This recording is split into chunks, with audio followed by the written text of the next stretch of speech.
What's good, YouTube? What's good? It's Stormybman, and I am back.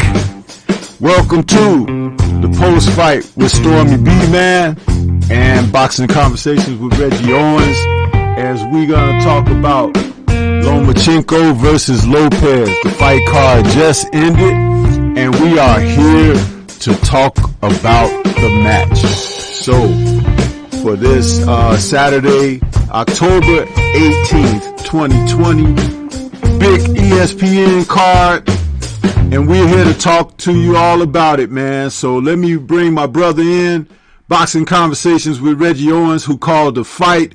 What's going on with you, Reggie? What's up, OG, man? Voice slightly gone, but what an impressive fight. Much respect to Teofimo Lopez. He went out here and he displayed that he is a champion, and he's written himself in the history books. I think what he said, he's considered the first undisputed champion at this division. So, hey, he done made a historic run and very impressive work. He came out here, that extreme confidence. He backed up the big talk he talked, and he went in here and got a fight. He nullified Vasily early in this fight. Good work. So I'll pass it on as we build up. Let me get some water. My voice is gone, man. Yeah, you got to keep it, and that's something that I learned about being on these shows and streams and whatnot, and you talking. You got to keep your drink fresh by, because you don't think about it, but you need to keep the pipes lubricated. So yeah. But hey, man, it turned out to be a really good night, especially with the co-main turning out as well as it did. That right there, to me, was a little bit unexpected. But, man, that and we'll talk about that second, because I know everybody want to hear us talk about the main event. But a good way to end the night, the two fights. Wouldn't you agree? Oh, hell yeah. Hell yeah. Yeah, so let's get right on into it. While I give you a chance to get you some water or something, I just want to say that this fight turned out to be a bit of a coming out party, and as I had stated in pre-fight talk and everything, we didn't know if Teo could box, and guess what? He showed us tonight he can box. So that's good. He kept himself in check. He kept himself safe, and he fought the type of fight that he needed to fight to win. Now, I do feel like Vasily Lomachenko came on in the later rounds and got more aggressive, because he kind of like gave away early rounds by not taking any risk or chances. But when he did step up to do so, the fight took a turn, and it looked like that Teo might have some trouble to deal with, but it was going, it was still going his way, Teo's way, but Vasily didn't take enough chances early on to put rounds in the bank. And that's one of the things you have to do. You have to put rounds in the bank. Now, the final scorecards, I totally disagree with, because they were so far wide apart. It was like that, Vasily wasn't even in the fight, which is not true. But still, yes, I could see Teo coming out with the victory. And, hey, man, got to take your hat off to the guy. He got it done, and he is the new undisputed champ at 135 pounds. So you did a wonderful call on it, Reggie. It was exciting. You gave very good commentary on the action. I was right there in sync with you, and I could hear, your blow by blow as things were occurring, and it was pretty good. It was spot on.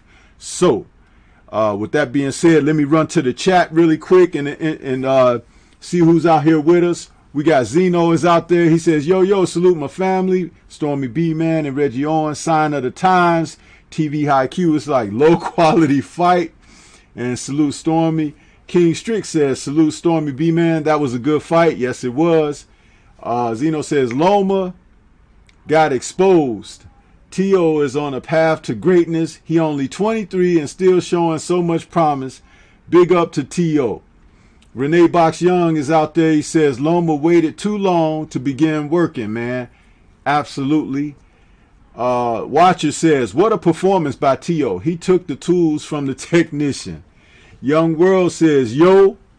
Renee Box Young says, congrats, T.O. I said this week T.O. has had tools none has seen yet. Sign of the Times says both fighters made some easy money.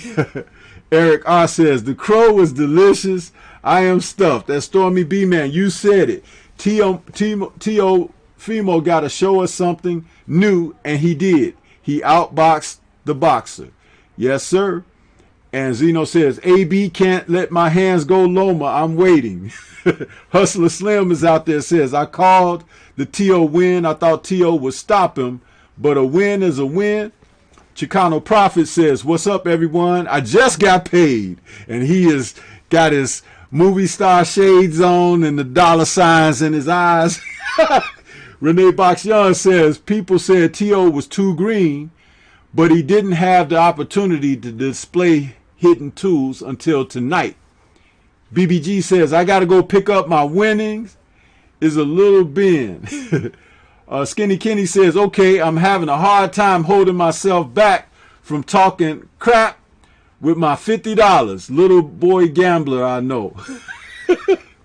Nate the Great says, salute to Stormy and the chat. Hustler Slim says, I kept saying T.O. is big, 35. Loma is better at 30 and below. Skinny Kenny says it's permanent. In the chat, Lopez by decision, just like I said last night. And Zeno says, I agree with Renee Box Young. Hustler Slim is saying, whoa. Derek Bailey saluting Stormy B-Man. Big Dog Willie says, Stormy B-Man, you was wrong first time. Box with straight right says, salute Stormy B-Man. Chicano Prophet says, what's up? At Skinny Kenny, bro, the odds are good for everyone on the Lopez side, baby. Brown on Boxing is saying 9-3 or 8-4 Lopez. Oh, the chat just jumped on me. And we got people in here. He said Loma gave the first 6 rounds away. Yes, he did, Brown on Boxing. Yes, he did. And we're going to talk about that. And Chi-Town's Finest says, break it down, fam. Derek Bailey is out there. He says Loma plan would have worked if this was a 15-round fight or if he would have started like 2 rounds earlier. Zeno is saying 116 to 113 for T.O. on my end. Okay. And Anthony Bolton is saluting. Brown on Boxing says T.O. had Loma running scared. Zeno says, no, Stormy, don't start doing the same as the commentators. It ain't undisputed till Devin Haney's belt gets collected. Okay, I got you. Chi-Town Finest says, I have to be at the gig in a few hours, so I'm out. But all love, fam. Appreciate you stopping by, Chi-Town. And Skinny Kenny says, I had it 116, 112 T.O. I would have been okay with 117 and 111. Man, ESPN cheerleaders too high to heaven for their guy. Yeah. Hustler Slim says Loma would press and would get caught and then he would stop. The power was real, but I do agree that wide card was bull. Mike 202 says I had Loma, but all the credit to T.O. I want to talk about that, Mike 202. The Boxing Archive says Stormy, respect, hashtag normal chinko. Okay. All right. And King Strick said I had it 116, 112. Rashid Rourke said I had it 8-4 for T.O.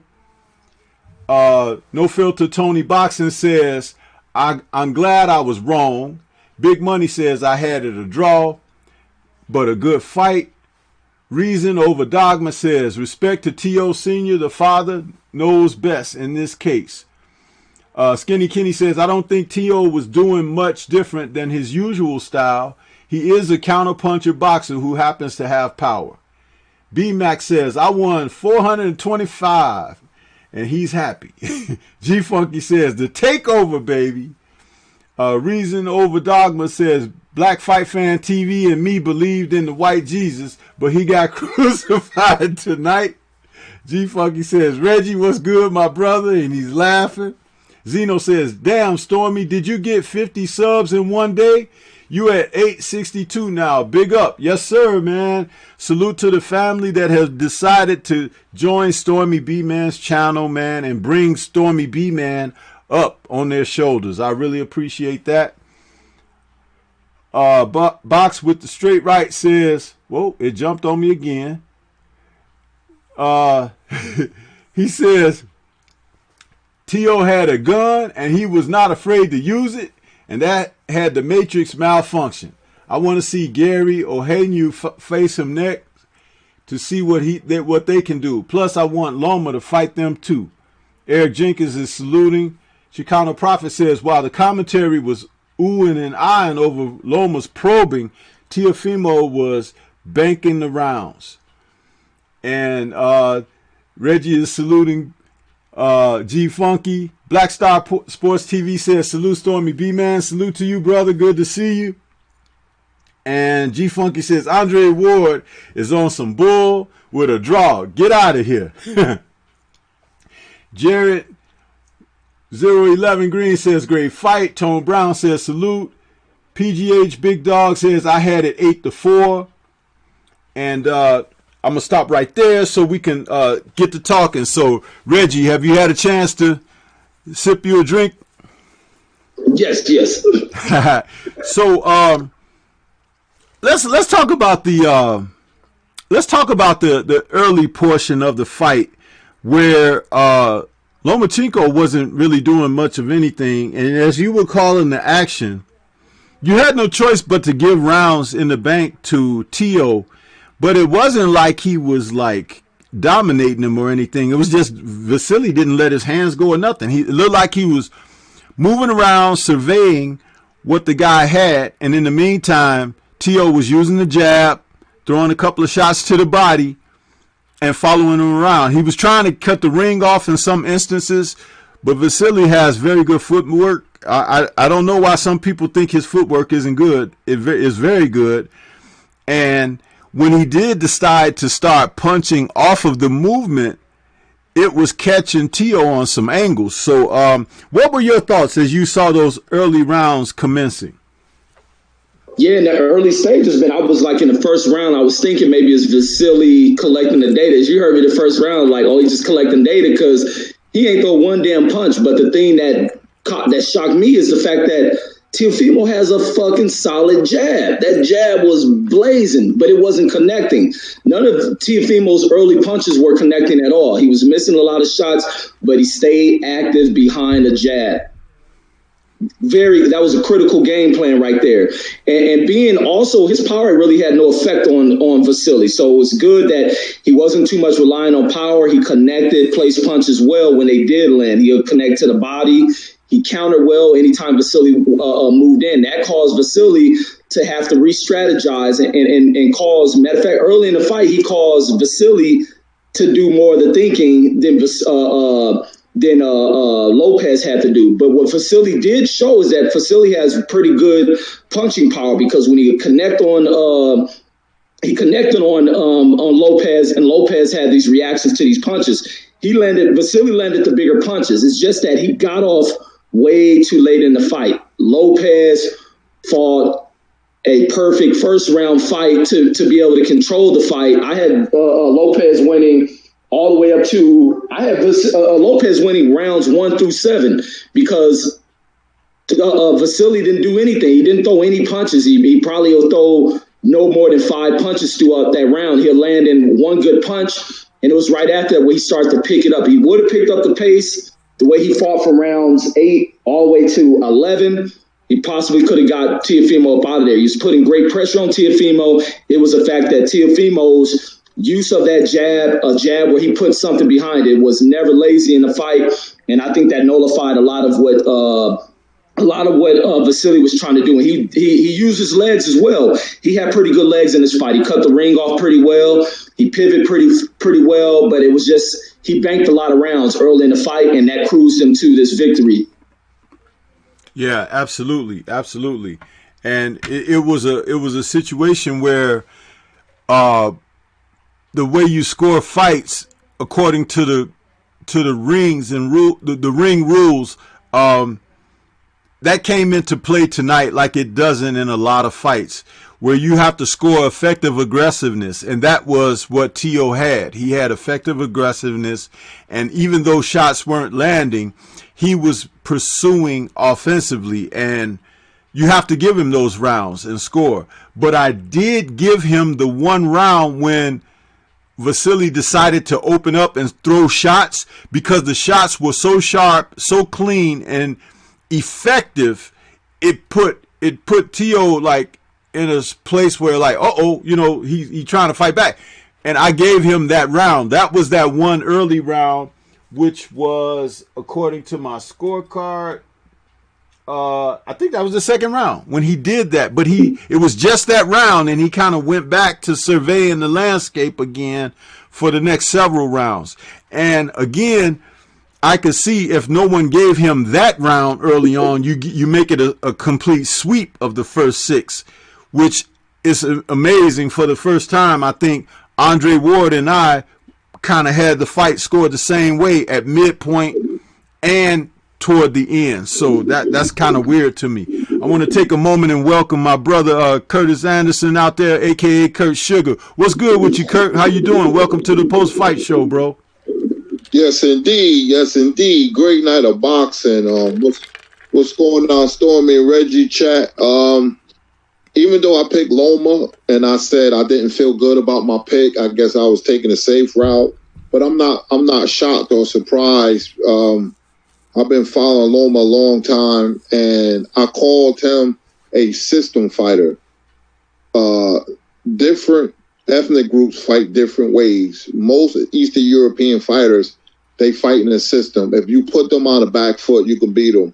Alito Alvarez, when he was aggressive and Ward was aggressive, you seen the result. He was knocked out. That's being Kovalev. When Tony Bellew fought Alexander Usyk, if he didn't run out of gas, he was going to beat Usyk. When he was aggressive, he had a lot of success, but he just got tired. And you see Saredo, now you see tonight Tio, and believe it or not, Tio could have fought better. You know, he needs to keep his hands up. But Lomachenko's Achilles heel is a athletic fighter with perpetual motion. I've been saying that when a guy has power but perpetual and rhythmic motion, it changes the game. He had problems with his athletic ability and his fast twitch muscles.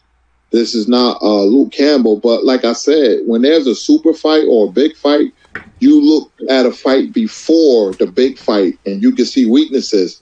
When he fought Luke Campbell, I said, he's going to have problems with somebody who can move. That's why he didn't want no smoke with Devin Haney.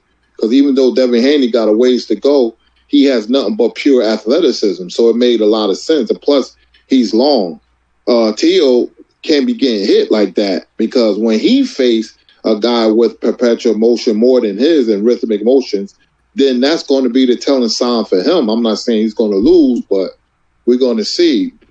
Lomachenko, he shifts and goes side to side. See, he wants to come forward because he wants to give you angles.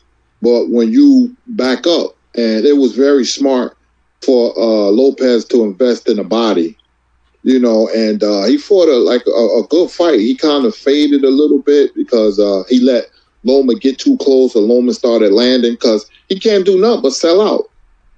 But that's his Achilles heel, and a perpetual rhythmic type fighter with athleticism and power.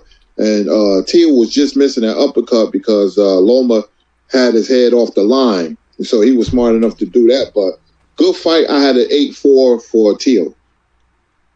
Okay, cool. Great breakdown. That's why I was saying that this fight has so many handicaps. I don't feel bad about, being wrong on my pick, simply because I understood that there was more that we needed to see from Tio in a fight where someone was at least on his level. And this is what happens. As you see, he was in there with a person who could defend, as Kurt just said. Most fighters don't have the ring IQ Vasily has. Vasily was smart enough to get his head off that line for that uppercut, because he got hit with it a couple of times, even though Tio threw it many times. The boxing ring generalship that Vasily has. And the other thing that I noticed was what I had also stated going into the fight about Vasily being able to get to a point where we'll find out if Tio can fight or not.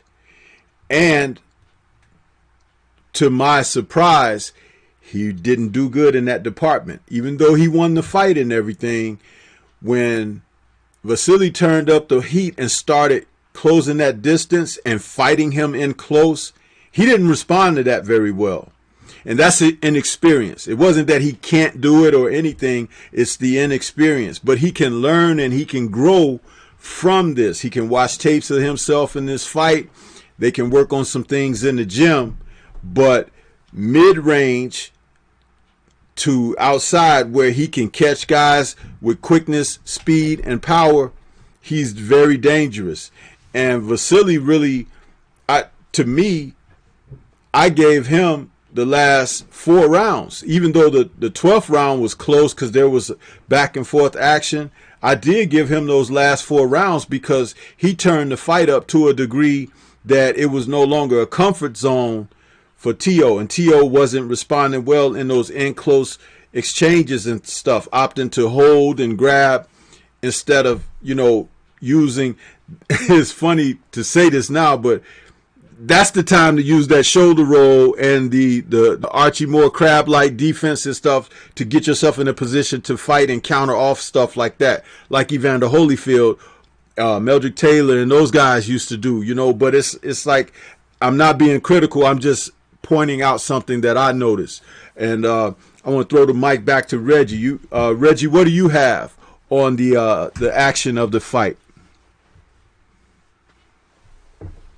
Man, great strategy, man. Just a great strategy. He remained effective. He didn't go into what has worked so much for him, and that's him going for the knockout, because I doubt if he could have knocked Lomachenko out. Lomachenko was absorbing these punches very well. Even when Loma took very solid punches that Teofimo tends to get fighters up out of there, Loma took the punches very well. He took the body shots very well, but they did start to kind of not to gas, but they did take a little bit of something up out of Vasily Lomachenko. And this is a Vasily who was in great shape. This kid came to fight. This kid was really inspired. Like he said, he had the thoughts of his son on his mind. He had his wife in there, which I thought that would have took something from him, but this kid was locked in. He was in there focused, and he just utilized that style, man. He went to boxing, man. He utilized boxing, which surprised the hell out of me to see him box so damn well inside of this fight. But it was just that his boxing was something that really threw really threw Lomachenko way off. Lomachenko was surprised to see this guy come out boxing. It kept Lomachenko having to move, not being able to close in the gap to start getting his work off. But once Vasily started to kind of figure out how to work around this jab, is where he started to establish his own jab, coming on the outside, taking a little short, quick step over to his right to throw that right hand jab over the top on the outside of the shoulder, getting over the top, because he started to put a little swelling on that eye of Teofimo. He was landing some solid shots, but if he would have been in that mindset earlier in the fight, we could have had a different dynamic on this fight. But also, he did have to where you saw the heart of Teofimo. I've seen a lot in Teofimo. Well, he really dug deep to continue on with this fight. But he was hurt at one point. Teofimo got hurt in that 8th round where he ended up getting hit. I don't know if he got hit with a punch inside the clinch, but it had him stunned a little bit. And what he did was effectively hold Lomachenko. And Lomachenko couldn't get up out of there.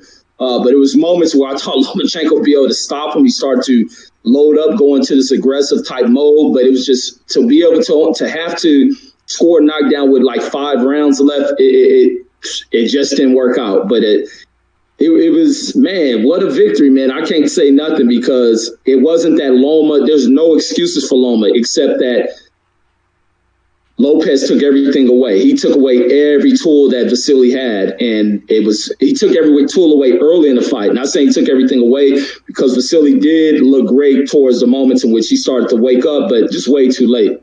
But good win, man. This kid is on his way up. Hopefully he stays focused and he realizes what he has in his possession, and he goes out there and give anyone looking to take it because he got some cats up on his heels coming up into this division. And I heard him call out Devin Haney, so I want to see what that looks like, see if they can get that made. But he's the big money man now.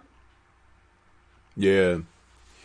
So, Kurt, did you have any comment that you wanted to make on the fight, the battling, toward that? I just want to say the second half of the fight because you can't give anything but credit to Tio for winning the first half because Loma wasn't doing anything. Excuse me. So would you comment on that? Give us what your thoughts were.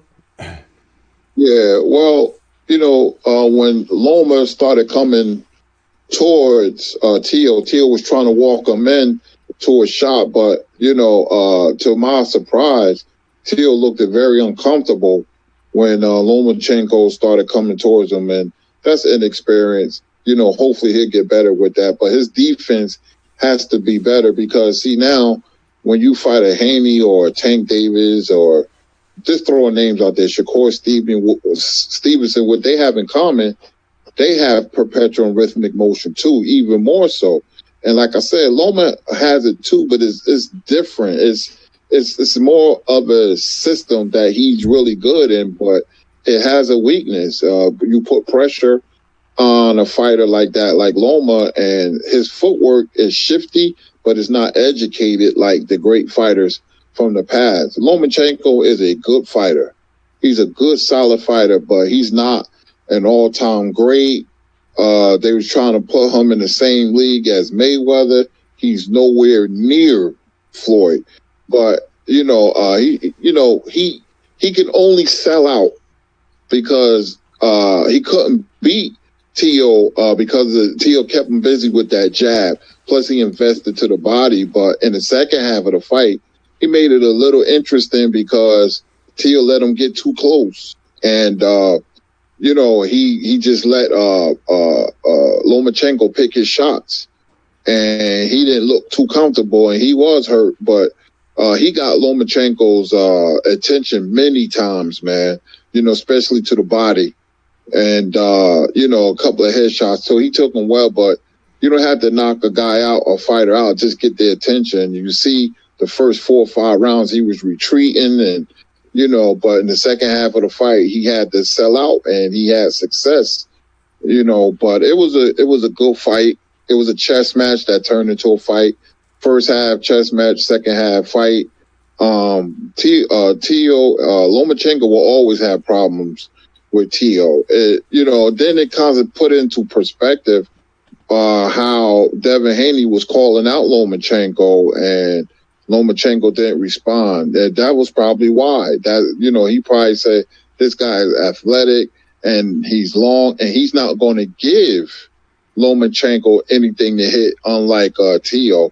It's hard to beat a fighter who can transition from offense to defense, like Devin, but and he's not even close to his best. And Shakur Stevenson and Tank Davis, who looks in phenomenal shape. But anyway, I enjoyed the fight, even though I picked Lomachenko. If you go back and listen to Blue Blood, I said I don't feel good about this pick at all, but because I know Lomachenko. When I saw the Pedraza, Linares, and the Luke Campbell fight, I said he's going to lose. I didn't, even though I picked him, but I'm not surprised that Tio beat him. But I knew he wasn't what they said he was. To call him pound for pound, Joe Tessitore was trying to ram that down our throats, the propaganda. And Terence Crawford skill set overall is 3 times better than Lomachenko's. Yeah, I would agree with that last comment there wholeheartedly. Let's get into these judges' scorecards, man. It's like, okay, first of all, you wanted to say that, you know, Lomachenko was the Matrix and all of this stuff and boom, boom, boom, right? And then when it comes down to scoring the fight, they scored it like, you know, like he wasn't even in the fight at all or whatever. And it's funny because the fight was a lot closer than how those scorecards read at the end. But it's like, man, one of those judges had it like 119 or something. Come on, man. Really? Really? That's how you know, like, when you talk about the politics of the sport, which I don't like to do, but that's when it's talking like, okay, they want a passing of the guard here. But I want to say this. You wanted to pass it to Tio, but you didn't want to pass it to Devin Haney. Okay? And Devin Haney had positioned himself way before Tio got to that point. You know what I mean? And it was like, what was it, a year ago? When they were trying to say that, you know, about the mandatory and this and that and looking for the franchise and all of that. I mean, Devin Haney should have had his shot earlier this year or whatever, or when boxing resumed because we had COVID. But it's like, I don't know, man. I want to ask you guys how you feel about it. Reggie, what are your thoughts on that?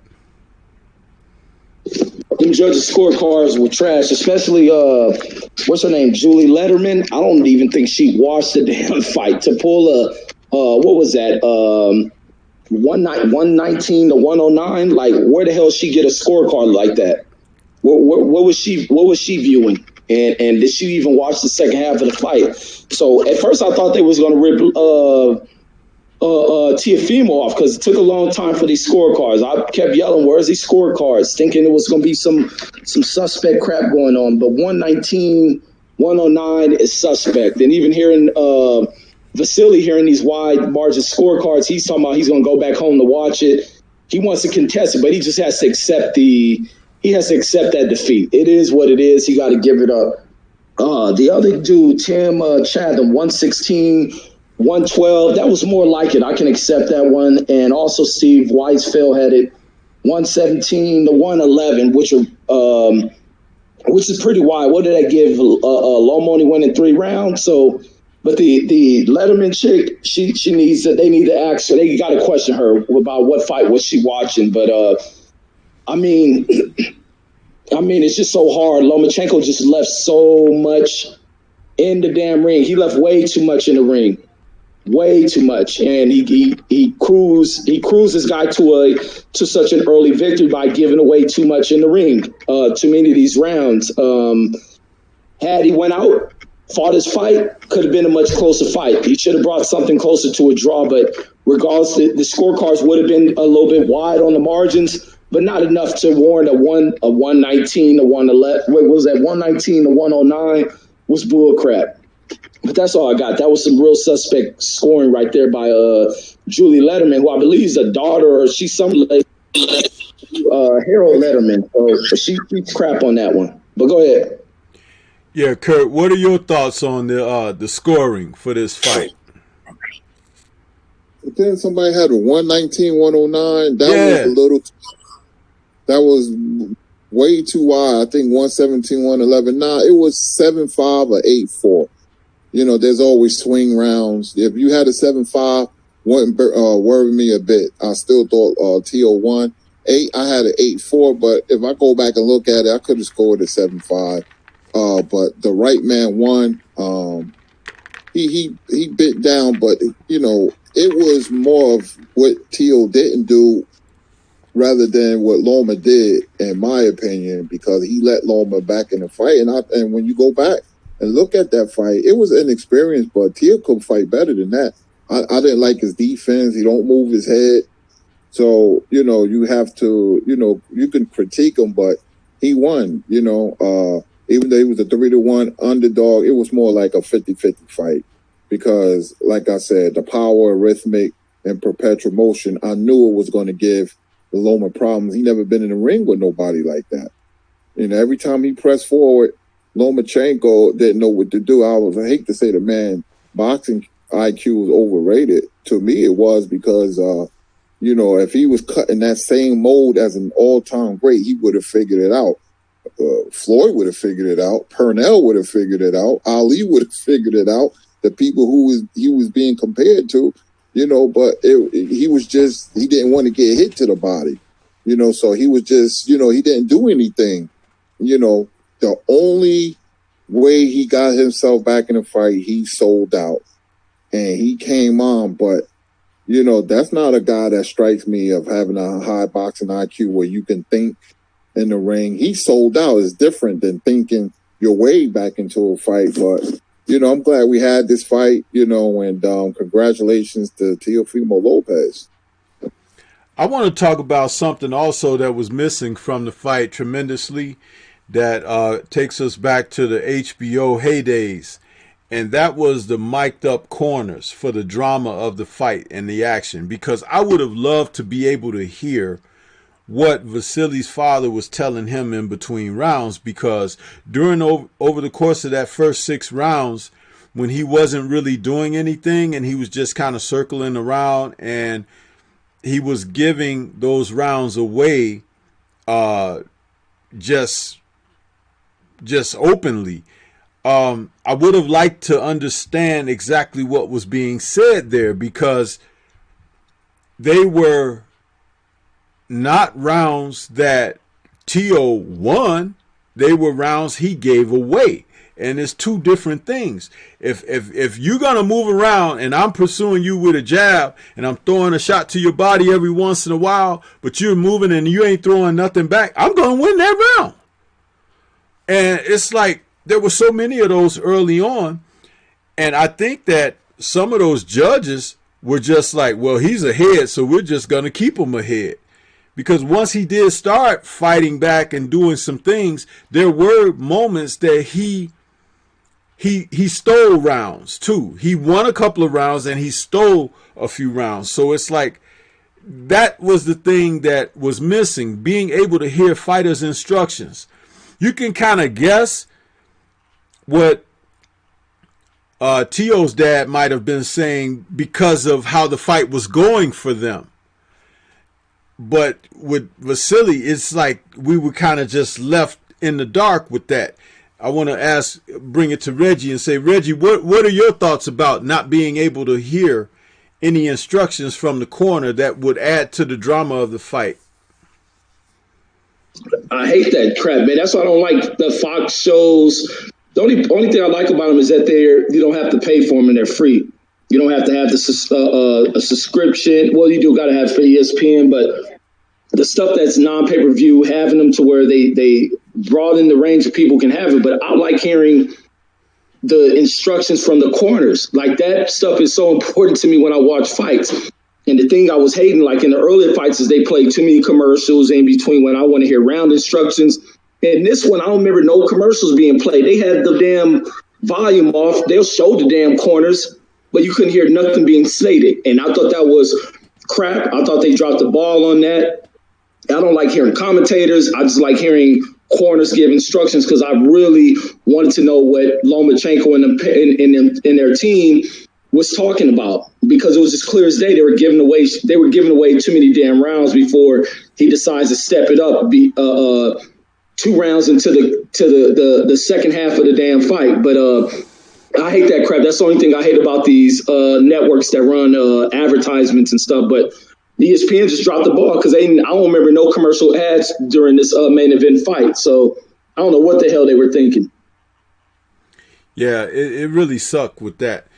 Kurt, what about you? What are your thoughts on not being able to hear, the instructions in the corner being mic'd up like it was on HBO back in their heyday, which adds to the drama of the fight? So you can understand if a cornerman ain't given the right instructions, then you can tell the fight is going the way it's going. It's like, okay, but when you got a cornerman that's berating his fighter and saying, hey, you got to go out there, you got to XYZ, blah, blah, blah, So what are your thoughts on it?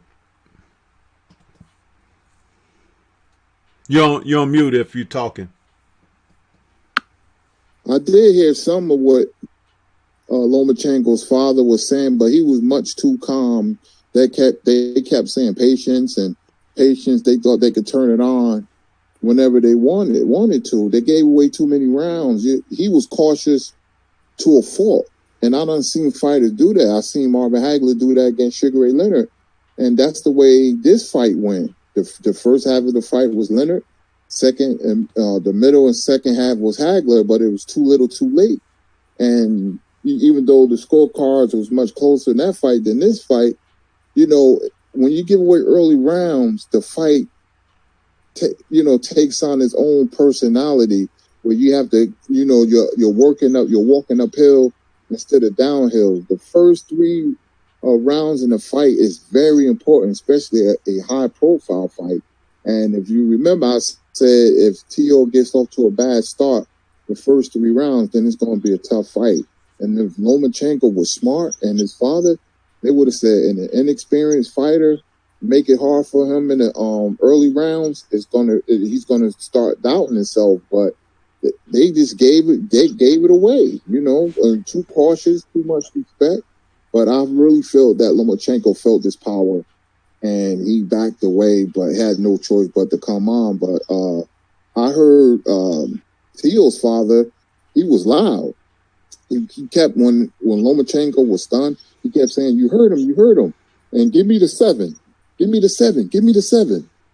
I heard him throughout the fight, but Anatoly, Lomachenko, he was like too quiet, man. He was too patient, and it cost his son the fight. You should always be animated, in the corner. That's why I like Angelo Dundee. He let his fighter know that, hey, you falling behind, you blowing it. All right, get it together. So, I don't know. Usually his father is a very good trainer, and he still is, but he was just too patient and like a nonchalant attitude. And you was in with a guy who was very dangerous, and his son took the L.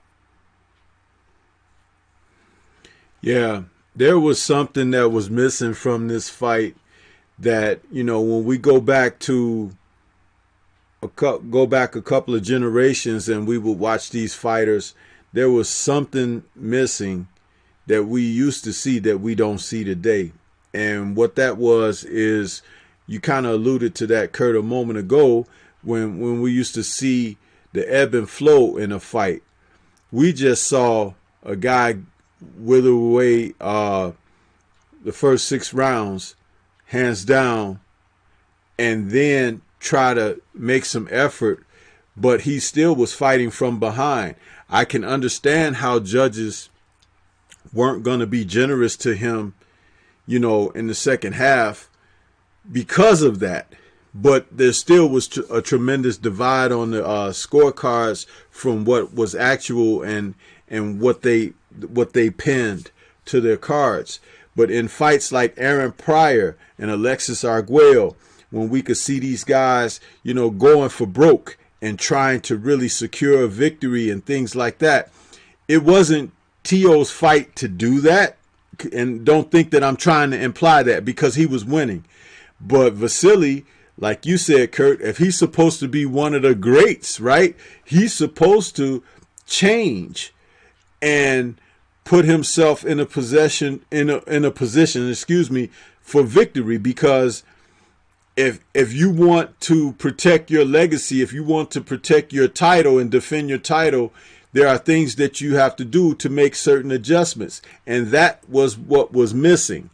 And those first 6 rounds, I mean, even when you watch Leonard and Hearns in their first fight, the first 6 rounds, Hearns was outboxing, but Leonard was still competing.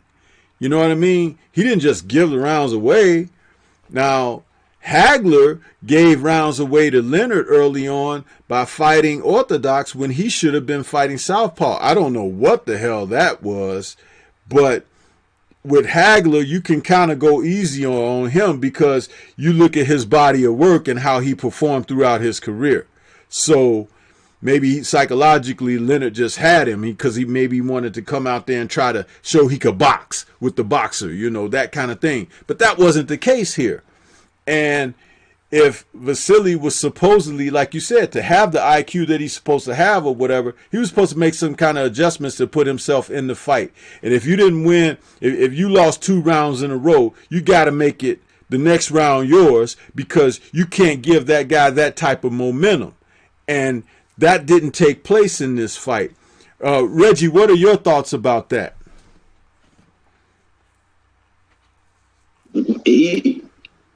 The adjustments were too damn late. The adjustments are way too late. Way too late. And for him to be the experienced guy, I don't know what he was thinking. I don't know if he was worried. It seemed like he was just too worried about being caught with something. And it wasn't until later in the ring, in the fight, that he realized there was nothing to really worry about. And then that's when he began to sell out. But he waited.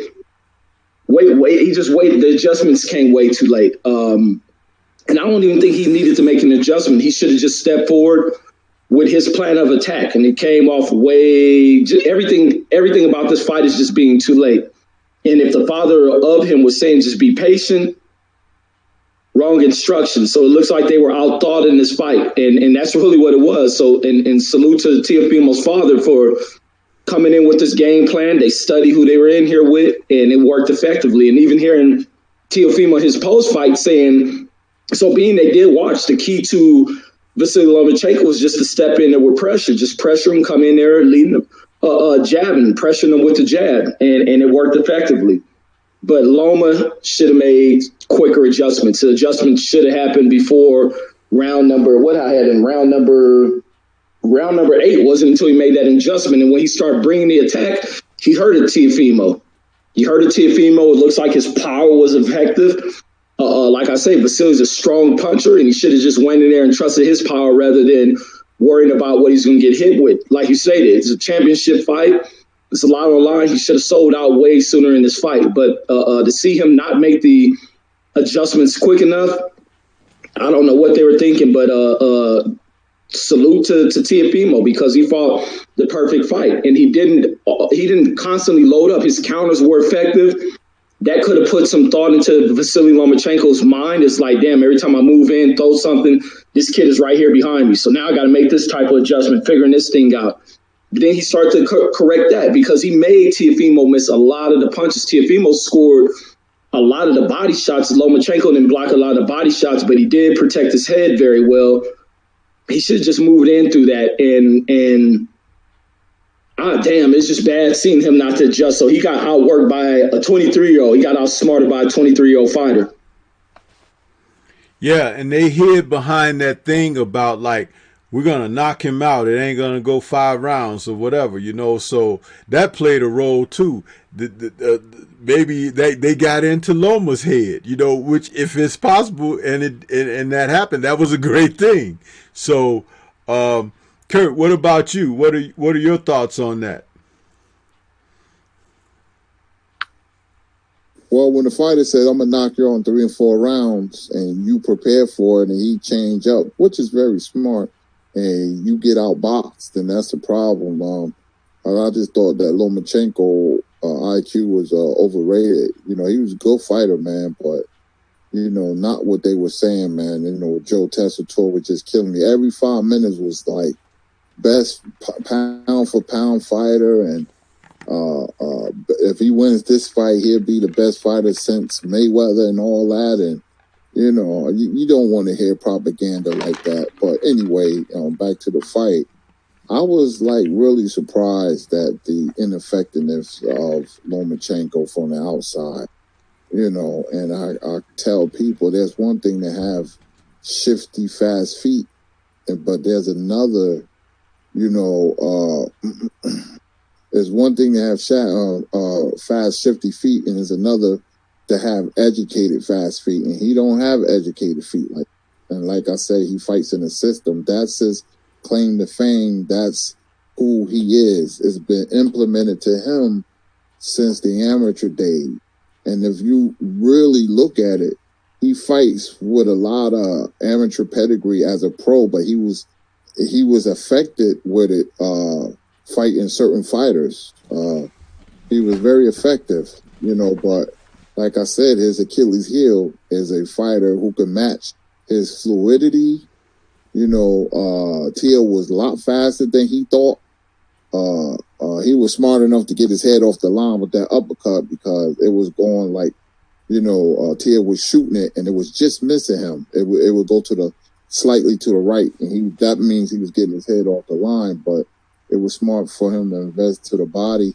So, knowing that he lost, you'll see Lomachenko again. He's a good fighter, man, but I just want all this talk to stop about greatness, and we never seen skills like that. And how about Tim Bradley? Let's talk about him real quick. He praised Lomachenko, and then the biggest fight in Lomachenko's career, he said he's going to get knocked out. Yeah, let's talk about that. You can go ahead and open that conversation up, Kurt. What are your thoughts about it? When he predicted that, I was like, you root for a guy, you praise him, build him up so you can knock him down. And that's what when Tim Bradley said that, I was cracking up because I thought he was going to be like, oh, Lomachenko is going to have a fields day with Tio. The kid's not ready yet. And when he said, yeah, Tio's going to knock him out in 6, I said, what? I said, damn, Tim Bradley, I thought you was going to go right and you went left. And, it was just funny, man. I just said, man, he built Lomachenko up so, he can knock him down, whatever. But that's his opinion. He did your 1-2 switcheroo, but, boxing fans won tonight. It was a lot of tension on this fight, man. And, before I go to bed, because, I'm an old man, but, we'll talk about it again. Congratulations, Tio. And, Lomachenko, he'll be back. But 14-2 with 10 knockouts doesn't scream greatness to me. Good fighter, because he's a system fighter, but it's flaws in that system. And you saw it tonight. You saw it against Saredo, and you might see it again. It depends on who he fights. But with Tio, he has to work on his defense. He's very easy to hit, especially if you're coming forward. You can hit Tio, because he leaves his head on the line, his shoulders square. And what bothered me about him is he looked uncomfortable when he was getting pressure. And that's fighters of today, the very best, can't fight backing up. They can't fight like that. They don't like to be pressured like that. But anyway, I'm going to get ready to take it down, man. It's been a pleasure. Great day of boxing. The Zone had a card and ESPN. I want to see Berlanga versus Benavidez, man. Make that fight. Make that fight. Oh, hell yeah. Woo, you got to make that fight. He in the right division, too, or light heavyweight, him and Beterbiev or something like that, So, make that fight. But anyway, it's been a pleasure. Stormy and Reggie in the chat. I'm going to get ready to get some sleep, man. We'll talk tomorrow. Peace. Well, hold on, Kurt. You're leaving a little too quick. There was something that took place in the fight before. Now that you don't want to talk about that one? What's that? What fight you talking about? The Saredo Barbosa fight. Yeah, I knew that was going to be a good fight. I knew it. Yeah. Yeah. But if you want, we can catch you later and then talk about it at another time. But man, that was a fight, and Reggie and I will move on to that one. That was a good fight. Ebb flows back and forth. Every man, the two men giving it their best. I said it was going to be the fight of the night, but I don't know if that's the case. But it was a really, really good fan-friendly fight, just like Baranchik and Zapata. Sometimes, man, you get two guys and you could throw the strategy out the window. They styles just mesh and, they give you an entertaining fight. Remember the old Flintstones where Fred was a boxer fan and he sit in front of his TV and the two guys club each other to death?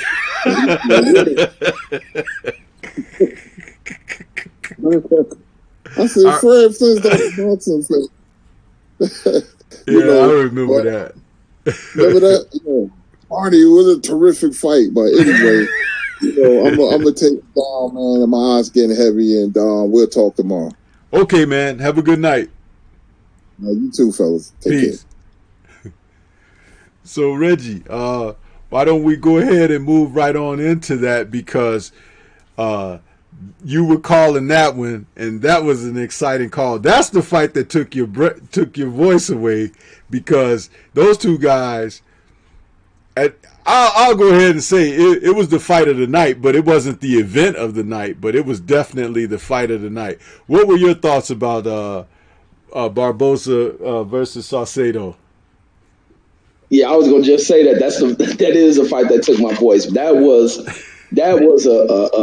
an epic fight right there. That one had me jumping up and down, man. I'm up there going through this fight, trying to figure these rounds. The rounds are so damn close. One fighter will start out looking good early in the round, then he'll take it back and start landing these big punches. Just a lot of action. It was action-packed. Every single round was action-packed. I don't think neither one of these fighters sat back in this fight. And even when it looked like what's his name? Barbosa faded in, like, I think it was round number 7 or whatnot. And that's the round he gets dropped in, but he looked faded a little bit. Seemed to be the only round he took off in which he was surviving. Saredo stayed on him. These dudes stayed on each other's heads like some damn vicious damn dogs who hadn't been fed in about a month, and a steak is sitting in the center of the ring. They were on each other's heads. But I like the way in which he was dropped, in which I couldn't figure out, because I thought he was tripping, and I thought it was a punch, thrown, kind of illegally. I thought the ref was telling him to break. But the fact that they went back to review it, I like that. Yeah. Don't cheat a fight out of his knockout. And so that was a good call. So that ended up being that 10-8 round. But they went right back to action, and that's when I had Barbosa, knowing he was behind, needing to pull off those 3 rounds, because up to that point, up to round 6, I had it as a draw. They were so back and forth. These rounds swung round by round. You take a round, I'll take one. You take one, I'll take one. And even in between doing that, it was still hard to score, because they went viciously at each other. They threw heavy shots. They hit each other. They each received heavy shots that they took. Their work output was high, so it showed they were in great condition. They took this fight very serious. And even but going into the final 3 rounds after the knockdown is where Barbosa ended up winning all 3 of those rounds after being down 1 point after 6. But I like what his corner stated. I heard when they showed that part, Barbosa, who was just knocked down, his trainer said, do not try to go back out there looking for a knockout. Go in there, box him, hit a punch to the body, just stay working. Just keep working. Don't try to go in here to try to even things out with a knockout, with a knockdown. I thought that was an effective thing. Stay to your plan. Punch and move. And that was great instructions. And it turned out to be what a hellified fight, man. Probably the number 2 fight of the year right there. Yeah, you were absolutely 100% correct in that, Reggie, because I thought he might try to come back and get him back, from being knocked down. But he came back up, and he was fighting different than he was fighting the entire fight, before the knockdown. He was sticking and moving. He was throwing combinations, but not waiting for the receipt. He was like, keeping Saredo at the end of his punches, because, in the middle rounds, and I had commented in your chat, Saredo was doing good work on the inside. And I said, all he has to do is keep stepping around while he's on the inside, giving those angles. And his left hook to the body was really good and effective. But he abandoned it after the knockdown. And even then, when he did get within punching range, he wasn't throwing the left to the body anymore. And that saved Barbosa as well, because that left to the body was debilitating him. That's how he ended up going to the canvas, because his legs were starting to weaken from the infighting. But he got back up on his bicycle, took the fight to the outside, and he secured those last 3 rounds. I actually had the fight scored 95 to 94 for Saredo, but it wasn't that clear because you could have interchanged a lot of those rounds early on because of the action. It was just who you might want to give it to, because that's how close some of those earlier rounds were when they were exchanging and they were pounding on each other. So it could have easily, you flip-flop around here or there and you give the victory to the other guy. So early on, I noticed that Barbosa was also tricking him a little bit by fighting southpaw a little. Did you notice that? He was switching up early. Yeah. Great switches. His switches are smooth. Yeah, as he was switching, he was giving him different looks because he was throwing his punches from a different trajectory from the southpaw side. He was like, almost like lunging with him or whatever. And I think that kind of disrupted Saredo's rhythm because when he was fighting orthodox, he could counter and stuff like that. But when he was throwing from southpaw, the punches were looping and more rangy. And it was like he had to guard himself. And he was hitting Saredo on the chin a lot, And I thought that he was going to end up dropping him. Even in this clip, well, not clip, but the photo that I got posted of them fighting here, it's one of those left hooks to the chin. Barbosa was very accurate with his shots to Saredo's face.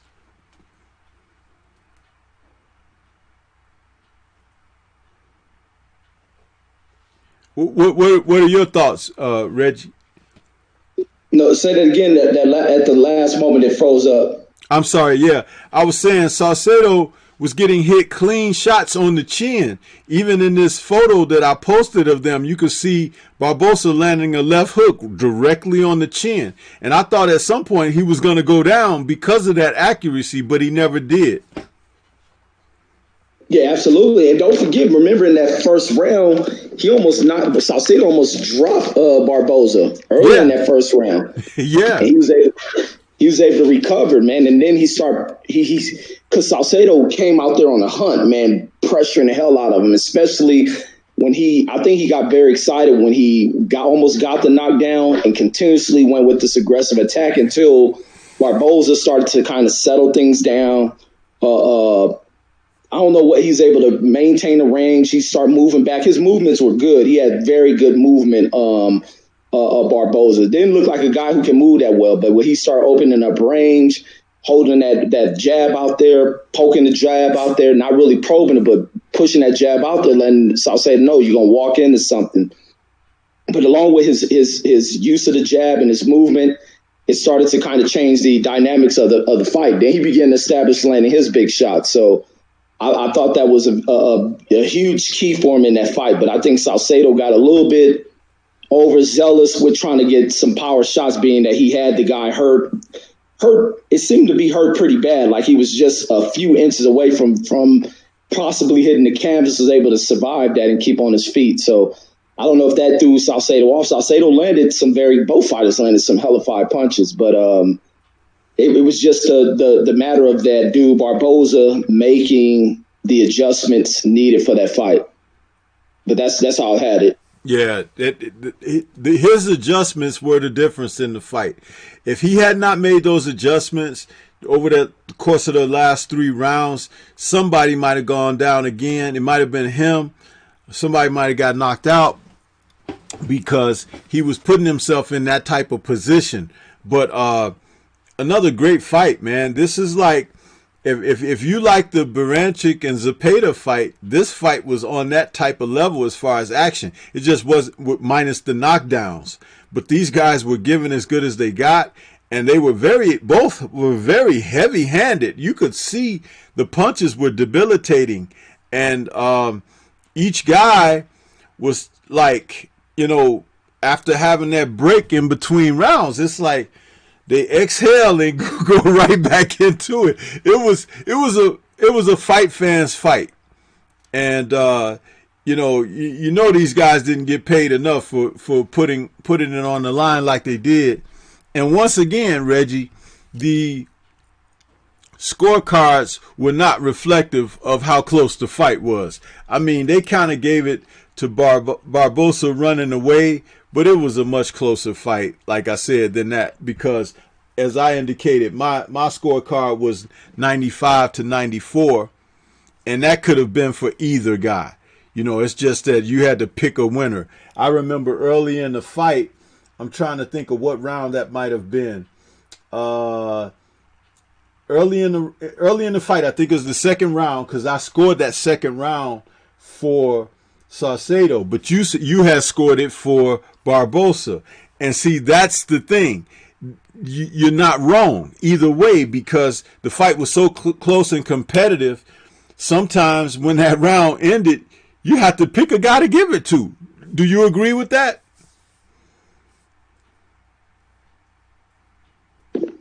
Wait, say that again about. No, I was saying sometimes during this fight, the rounds were so competitive, you had to pick a guy to give the round to. That was like, and you couldn't be wrong one way or the other, because that's how action-packed and how competitive they were with one another. I said, would you agree with that? Oh, yeah. Hell yeah. That's what I was saying. I was saying moments like, damn, why do you got to give a person a damn round in a fight? And that could have been why these judges' scorecard looked so lopsided. But I think 97, 92 on two cards. But then again, like you said, it was so damn tight. And it's just based on what a person sees. So, but yeah, most definitely, it was very, very hard to give a round. I wish they bring something where rounds can just be 9-9 or 10-10 rounds, because some fights are just that damn close. Yeah. And during this fight, as I was scoring it, I was wondering, like, am I giving the round to the right guy? Because as you were calling it, you was like, man, that's a damn good round. It's like, I'm like, man, am I giving it to the right guy? And, my scorecard wasn't reflective of, favoritism. It was like what I thought I was seeing, but maybe I'll go back again and watch it and score it differently.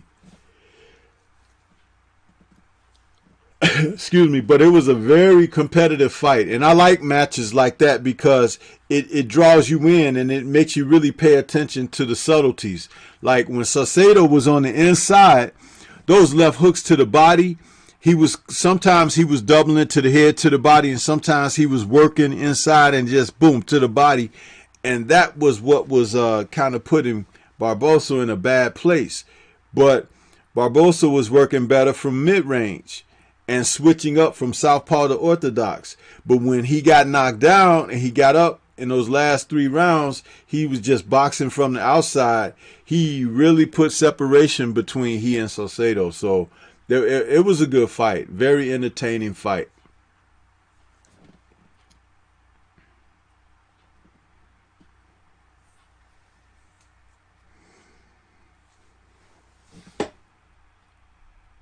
So we had a lot of people in the chat this evening, man, and people are out there. But you want to go ahead and give us some final thoughts on tonight's fights, Reggie?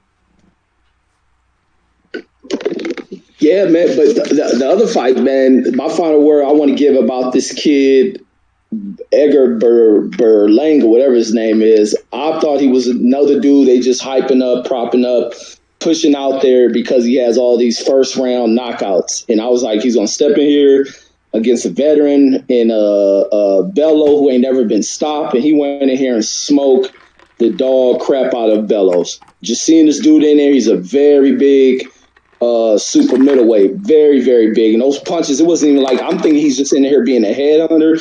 It wasn't even none of that. That jab on that kid was a heavy-ass jab, concussing type jab. Then when he sees that the opponent is hurt, he knows how to move in there.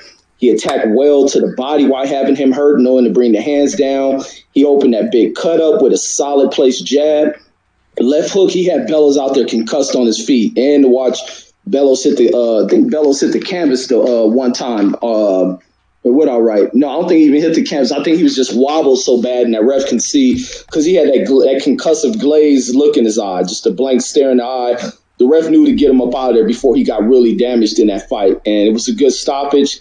But this kid is going to be something bad, and I think people at 168 better be careful. This dude, I think him and Benavidez would be a good matchup, being how big they are. But don't want to rush this kid up because it was Lionel Bello who he in there against. But just seeing the power behind this kid, he has power behind just boxing. His boxing, he has power. He's big as hell for that damn division. But as far as the fights, man, well, great card. Salute to Teofimo Lopez. The young kid went out here. He fought, and he conquered, man. He conquered a dude who they had propped up there. And this dude is the king of 135. You got to salute. You got to give it to him. And watch him go in there, reach in the tool bag, and pull out boxing. I didn't think this kid can box like that. And he showed that he's boxed from the start of the bell. When I seen that jab whipping out there so fast, I said, God damn, where the hell he pulled this crap up out of here at? But he stepped up to the next level, he realized he went into boxing. And as he has to realize, up at this top level, that power ain't that effective on a lot of these guys. So the ability to be able to box, go in the long haul, he had to go to the full 12, and he had to dig very deep as the champion he ended up dethroning started to come on strong. So this is great shit. This is a great test, great experience for Teofimo. He almost left this one unscathed, but now he had that big cut open on the eye. But that one shouldn't be an issue going into the career, hopefully not. But also he has to do a better job when fighting southpaw, because a lot of the headbutts that occurred were due to Teofimo coming in forward. He could have avoided a lot of that stuff, but other than that, he fought a good fight. But like Kurt was saying earlier, he's going to have to clean up on some of that defense. Keep his head up off the line because he was pretty easy to hit. So now he's going in here against some tougher young competition. And I ain't counting Teofimo out against none of these guys. Now that he showed boxing, I'm still not brought on him being that powerful of a puncher, but he's going to have to go into the utilization of his boxing. And he just continued to improve on that one. Hopefully him and his father relationship develops into a stronger father relationship outside of coaching, and they keep that team together. There should be no departing between those two because they got something good going. That's all I got on these cards. Yeah, I agree with that. You're right about Teo, the headbutts being a lot of his fault because there were things he could have done and ways he could put him in position. But again, the inexperience, because he's so accustomed to punching guys and they're going away. There hasn't been much of a resistance, of anything where guys even will get close to him and stuff like that. So it's like, and it's fights like this that'll help him graduate to another level and stuff like that. So, and it gives them data to work on, things to iron out the wrinkles going forward with his career. But salute to him. He did show us something tonight, and I'm happy for him. Hats off to him. He was very successful, and hey, man, that's what we would like to see, when we watch boxing like this. So, yeah, but that's pretty much it that we got for you guys this evening. Thank you for tuning in for the post-fight show with Stormybman and Boxing Conversations with Reggie Owens. We'll be seeing you guys again next weekend when Monster NUA is going to be featured on ESPN, and we'll get another fight that we'll have to come back and talk about. But that's all we got for you guys this evening. Thanks for tuning in. Don't forget to hit the like button. Excuse me, if you haven't done so. And we'll catch you guys on the next one. So everybody, I know it's late. Go ahead and get your rest. Enjoy the rest of the weekend, and we'll catch you soon. Peace.